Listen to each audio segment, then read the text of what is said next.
কি আসতেছে। সেজন্য রব্বুল কারীমের দরবারে দিলে গভীর থেকে অন্তরের অন্তঃস্থল থেকে দিলকে নরম করে শুকরিয়া জ্ঞাপন করে সকালে বলি আলহামদুলিল্লাহ। সাথে সাথে মহান আকায়ে নামদার জালালে মদিনা সরকার দো আলম হাবিব কিবরিয়া আশরাফুল আম্বিয়া সাইয়্যিদুল আম্বিয়া জনাব হযরত মুহাম্মদ মুস্তাফা সাল্লাল্লাহু আলাইহি ওয়াসাল্লামের প্রতি দরুদ প্রেরণ করি। সকলে একই বাক্যে সুরে বলি সাল্লাল্লাহু আলাইহি ওয়াসাল্লাম সাল্লাল্লাহু আলাইহি ওয়াসাল্লাম। আমরা গত জুমার আগের জুমায় ইসরা এবং মেরাজের সম্পূর্ণ আলোচনা করেছিলাম। কিছু আলোচনা রয়ে গেছে। গত জুমায় কিছু আমল নিয়ে অত্যন্ত আলোচনা করেছে, খুব সুন্দর আলোচনা করেছে, আপনারা শুনেছেন। নিয়মিত আলোচনা হিসাবে আমি মেরাজের অসম্পূর্ণ আলোচনা সম্পূর্ণ করতে চাই, আপনাদেরকে শোনাতে চাই। সেই হিসাবে আমি সূরা ইসরা প্রথম আয়াত এবং সূরা নাজমের 13 এবং 14 নম্বর আয়াত পাঠ করেছি। সাথে প্রাসঙ্গিক একটি আয়াত পাঠ করেছি। শেষে এই বিষয়ে আলোচনা হবে ইনশাআল্লাহ। মুহতারাম হাজিরিন, আমরা জানি রাসূল করিম সাল্লাল্লাহু আলাইহি ওয়াসাল্লামের ইসরা বাইতুল মুকাররম থেকে বাইতুল হারাম থেকে মসজিদুল আকসায় তিনি গিয়েছেন, গ্রহণ করেছেন এবং সেখানে তিনি সমস্ত আম্বিয়া কেরামের ইমাম বনে তাদেরকে জামাতের সাথে 2 রাকাতের নামাজের ইমামতি করেছেন।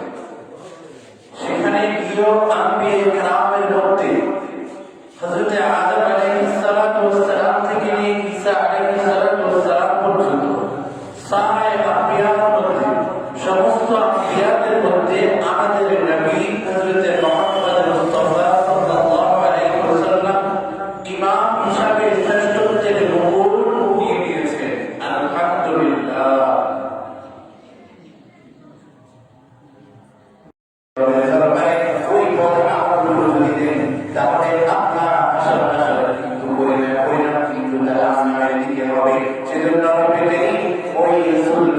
আপনাদের কল্যাণে আপনাদের হাদিয়া দিলেন কি আসসালামু আলাইকা ইয়া আইয়ুহান নাবিয়্যু ওয়া রাহমাতুল্লাহি ওয়া বারাকাতুহু। আল্লাহ তাআলা যখন রাসূলকে মেহমানদারি করলেন, সালাম দিয়ে যখন বরকত দিয়ে যখন রহমত দিয়ে যখন তাকে মেহমানদারি করলেন, আমার আপনার হাবিব হযরত মুহাম্মদ মুস্তাফা সাল্লাল্লাহু আলাইহি ওয়াসাল্লাম একান নাই রহমত বরকত সালাম কিন্তু সাথে সাথে আবার বলে উঠলেন আসসালামু আলাইনা ওয়া আলা ইবাদিল্লাহিস সালিহিন। কেমন নবী পেয়েছি আপনি আমি কেমন নবী পেয়েছি, এই মায়া একটু চিন্তা করে দেখুন। রাসূলকে আল্লাহ তাআলা হাদিয়া দিলেন, সালাম দিয়ে আপনার উপর বসিল, রহমত আপনার উপর বসিল, বরকত আপনার উপর বসিল। রাসূল বলেন, আমি হলাম ওই উম্মতের নবী, আমি তাদের জন্য তাদেরকে ছাড়া কোনো ক্ষেত্রে নিব। এগুলো গ্রহণ করলেন রব্বুল কারীম থেকে। আসসালামু আলাইনা, আমাদের সমস্ত উম্মতের উপর, আমাদের সকলের উপর এই শান্তি বর্ষিত। ওয়া আলা ইবাদিল্লাহিস সালিহিন, যারা নেককার বান্দা, যারা নেক হবে, তাদের উপর এই শান্তি বর্ষিত, এই শান্তি বর্ষিত। রব্বুল কারীমের দেওয়া রহমত, রব্বুল কারীমের দেওয়া হাদিয়া, রব্বুল কারীমের দেওয়া বরকত রাসূল করিম সাল্লাল্লাহু আলাইহি ওয়াসাল্লাম একা গ্রহণ করে নাই, একা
সেই নবীর আদর্শকে আমরা বুঝি না, যে নবী আমার আপনার কল্যাণে, আমার আপনার চিন্তায়, আমার আপনার মুক্তির জন্য ওই দিয়ে যাওয়া মেহমানদারিও তিনি একা গ্রহণ করে নেয়, সকল উম্মতের জন্য, সকল নেককার বান্দাদের জন্য গ্রহণ করে নিয়েছেন।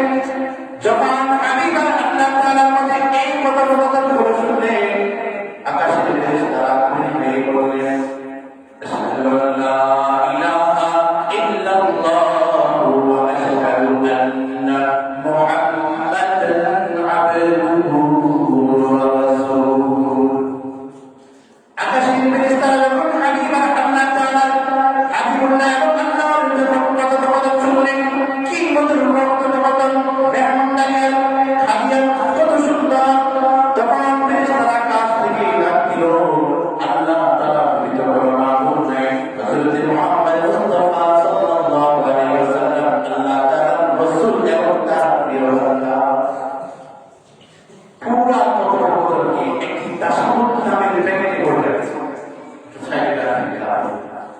তাহলে আমরা রাসূল করিম সাল্লাল্লাহু আলাইহি ওয়াসাল্লাম যখন আল্লাহ তাআলার সাথে কথোপকথন করলেন, পুরা কথোপকথনকে ফেরেশতাদের কথা সহ সবগুলোকে একটা প্যাকেটে ভরে রাখছে।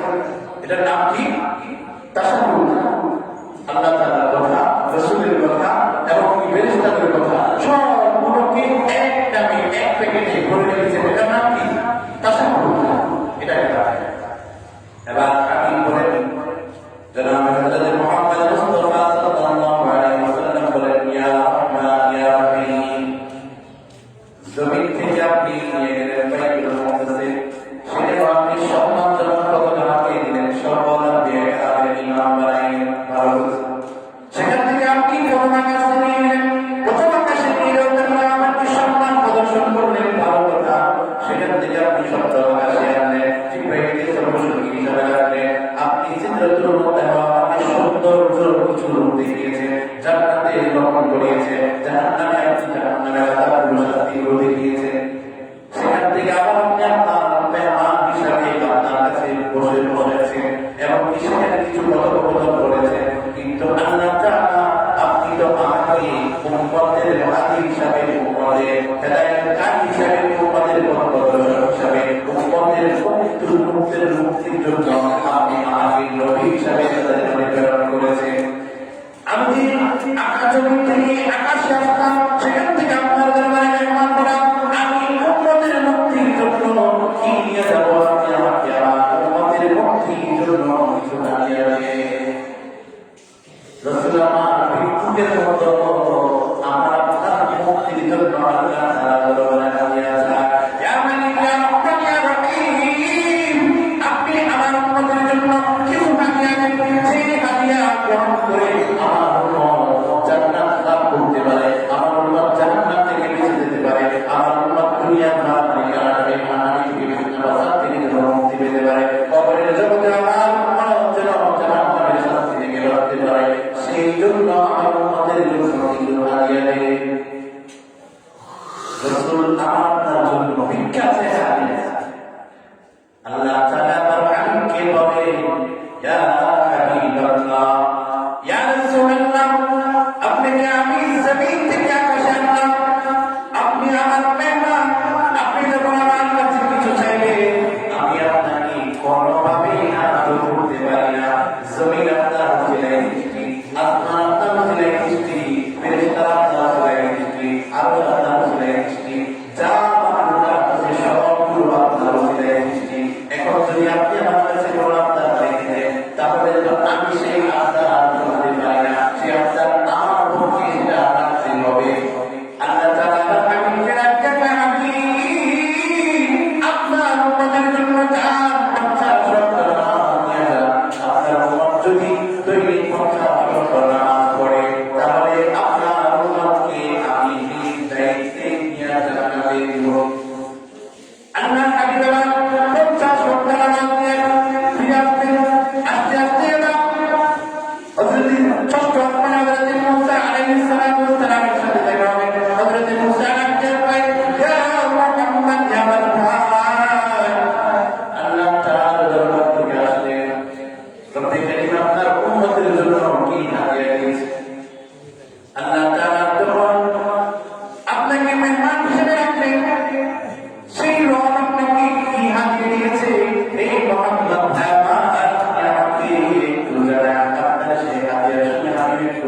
খুশি করি।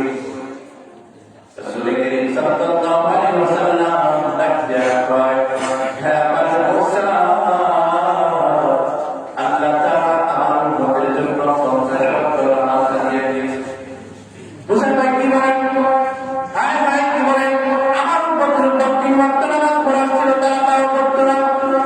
তার সময় ছিল, তারা বিশাল ক্ষমতার অধিকারী ছিল। আপনার উম্মত পরে এসেছে, তারা দুর্বল, তারা 50 ওয়াক্ত নামাজ পড়তে সক্ষম হবে না, তারা অনেক আলাদা। আবার যারা কিছু কমাই নিয়েছে, আমরা ভাবি চিন্তা করবো না, আমার উম্মত দুর্বল, আমার উম্মত 50 ওয়াক্ত নামাজ কিভাবে পড়বে? আবার তিনি রব্বে বলেন, ইয়া আল্লাহ, ইয়া রহমান, ইয়া রহিম, আপনি তো রহমান, আপনি তো দয়ালু, আমার উম্মতের জন্য 50 ওয়াক্ত নামাজ থেকে পূর্ণ হয়ে এক কদম সামনে যাওয়া সম্ভব নয়। আমি একটা কদম সামনে বাড়াইতে পারবো না। যদি আমি একটি কদম সামনে বাড়াই,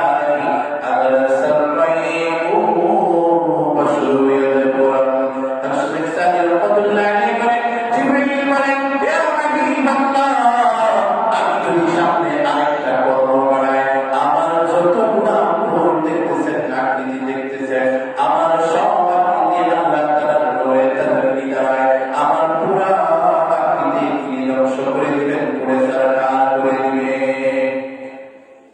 আল্লাহ তাআলা কোরআনের মধ্যে সূরা আল-কালামের মধ্যে সেখানে তিনি বলেন, ওয়ালা কাদ রাআহু নাযালাতান উখরা ইনদা সিদরাতিল মুনতাহা। জিবরাইল আলাইহিসসালামকে আল্লাহ তাআলা দরবার মেরাজের রজনীতে রাসূল করিম সাল্লাল্লাহু আলাইহি ওয়াসাল্লামকে নিয়ে যাওয়ার হুকুম আদেশ করলেন। जब आप रसूल करीम सल्लल्लाहु अलैहि वसल्लम के लिए सिदरतुल मुंतहा सिदरतुल मुंतहा की वजह रसूल करीम सल्लल्लाहु अलैहि वसल्लम जिब्राइल की তার আপন আকৃতিতে আওয়াজ দেখলে এখান থেকেই বোঝা যায় হযরত মুহাম্মদ মুস্তাফা সাল্লাল্লাহু আলাইহি ওয়াসাল্লামের জমিন থেকে আকাশে সিদরতুল মুনতাহা গিয়েছে। মেরাজ যে হয়েছে এটা সুস্থ, এটা কোরআন দ্বারাই প্রমাণিত। প্রিয় ভাইরা, রাসূল করিম সাল্লাল্লাহু আলাইহি ওয়াসাল্লাম জিবরাইল থেকে এটা শুনলেন, তিনি আর সামনে যাবেন না। এবার রাসূল করিম সাল্লাল্লাহু আলাইহি ওয়াসাল্লাম একটু সামনে বাড়াইলেন। সামনে যায় তিনি দেখলেন একটা বড় এলাচ।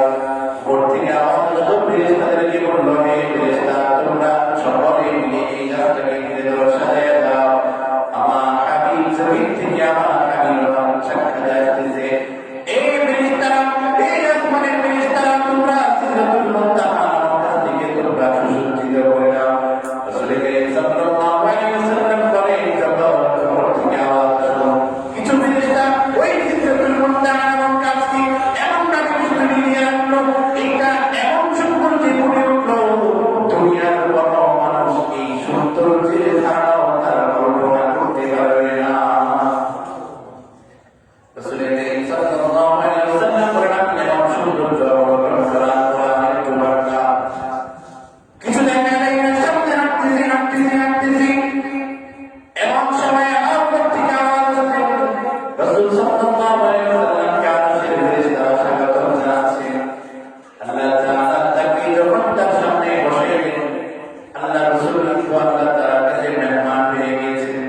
আমাদের সাধারণত নিয়ম হলো, যদি কোনো মেহমান ঘরের বাড়িতে যায়, সাথে করে কিছু বড় ফ্রুট নিয়ে যায়, সাথে করে কিছু নাস্তা নিয়ে যায়। কিন্তু আল্লাহ তাআলা তো বড় ফ্রুট খায় না। আল্লাহ তাআলা প্রতি মুখাপেক্ষী নয়। আল্লাহ তাআলা তো দুনিয়ার কোনো জিনিসের প্রতি মুখাপেক্ষী নয়, তার জন্য কি নিয়ে যায়। রাসূল করিম সাল্লাল্লাহু আলাইহি ওয়াসাল্লাম আল্লাহ তাআলাকে লক্ষ্য করে বলেন, ওই তাশাহুদ আমরা করি, আত-তাহিয়াতু লিল্লাহি ওয়াস-সালাওয়াতু ওয়াস-সালাম ওয়াত-তাইয়্যিবাত।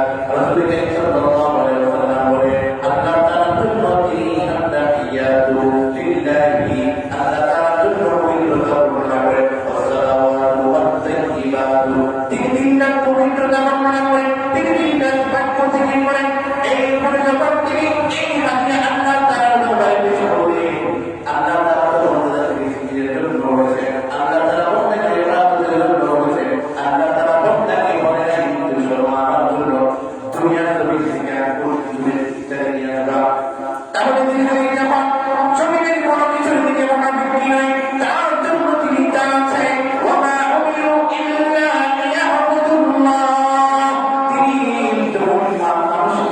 তার মধ্যে রেখে একমাত্র ইবাদতুল বিজকি না এগুলো ছাড়া কোন রকম কিছু হুকুম করেন না। তাহলে তার জন্য কিছুই নেওয়া যাবে না। কারণ রাসূল করিম সাল্লাল্লাহু আলাইহি ওয়াসাল্লাম তার জন্য তিনি যা পছন্দ করেন তার প্রশংসা ব্যক্ততার জিকিরের বাক্য তিনি বলে দিলেন, আগে শুরু নিয়ে দিলেন। মেহমান হিসেবে রাসূল করিম সাল্লাল্লাহু আলাইহি ওয়াসাল্লাম তাকে কিছু পবিত্র তার প্রশংসা এবং বাক্য দিয়ে দিলেন। আল্লাহ তাআলা তো মেহমানকে মেহমানদারি করে এভাবে বলেন তো আল্লাহ তাআলা আপনাদেরকে দুনিয়ায় পাঠিয়ে মেরাজের রজনীতে যা বাইতুল মাকদাসে যা সব পদক তিনি লাভ করেছেন এমন নবীর উম্মত জিবরাইল আমিন রাসূলকে বাইতুল মুকাররম থেকে বোরাকে বলে আবার সেখান থেকে উত্তর আকাশের দিকে মেরাজের সাথে সাক্ষাৎ হয়েছে। ফেরেশতারা সওয়াল জবাবের পরে এক এক করে প্রতিটা আসমানের দরজা খুলে দেওয়া হয়েছে। এভাবে তিনি সপ্তম আকাশে যা পৌঁছলেন। সপ্তম আকাশে যা হযরত ইব্রাহিম আলাইহিস সালামের সাথে সাক্ষাৎ করল। সেখান থেকে একটু আগে বাড়িয়ে সাইয়্যিদুল জান্নাতে গমন করলেন। জান্নাত দেখলেন আমার উম্মতের জন্য, সারা আম্বিয়া সারা উম্মতের জন্য জান্নাতের যে হুকুম হয়েছে, জান্নাতের যে সুসংবাদ দিয়েছে, সেই জান্নাত রাসূল সাল্লাল্লাহু আলাইহি ওয়াসাল্লামকে দিয়েছে।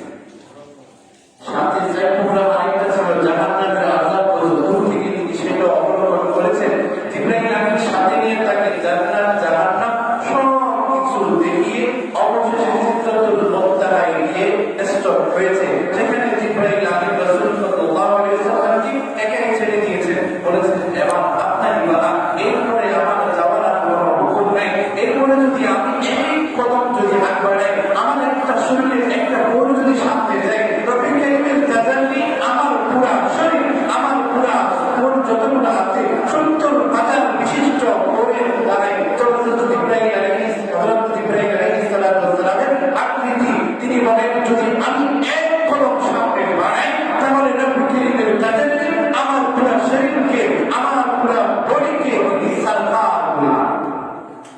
সেই জান্নাতে যে সীমানার পরে কোনো ফেরেশতা, কোনো নূরের তৈরি কোনো জানোয়ারের কোনো হুকুম নাই, আদেশ নাই, ক্ষমতা নাই, সক্ষমতা নাই, যাওয়ার সেখানে আমার নবী হযরত মুহাম্মদ মুস্তাফা সাল্লাল্লাহু আলাইহি ওয়াসাল্লামকে মেহমান হিসাবে আল্লাহর হাবিব হিসাবে দোস্ত হিসাবে তিনি ডেকেছেন। তারা সুবহানাল্লাহ। আজকে সেই নবীকে আমরা চিনি না, সেই নবীর আদর্শ আমরা জানি না, সেই নবীর দিয়ে দেওয়া দিন আমরা বুঝি না, সেই নবীর দিয়ে দেওয়া ইনসাফ আমরা জানি না, সেই নবীর দিয়ে দেওয়া আদর্শ আমাদের ভিতরে নেই। অথচ আমরা সেই শ্রেষ্ঠ নবীর শ্রেষ্ঠ উম্মত হিসাবে দাবি করি। আল্লাহ তাআলা বলেন সুবহানাল্লাযী আসরা বি'আবদিহি লাইলান মিনাল মাসজিদিল হারাম ইলাল মাসজিদিল আকসা। আল্লাহ তাআলা বলেন আমার প্রিয় নবীকে আমি হযরত মুহাম্মদ মুস্তাফা সাল্লাল্লাহু আলাইহি ওয়াসাল্লামকে 27 রজবের রজনীতে জিবরাইলকে নিয়ে মক্কা নগরী থেকে তাকে মসজিদুল আকসায় নিয়ে এলাম।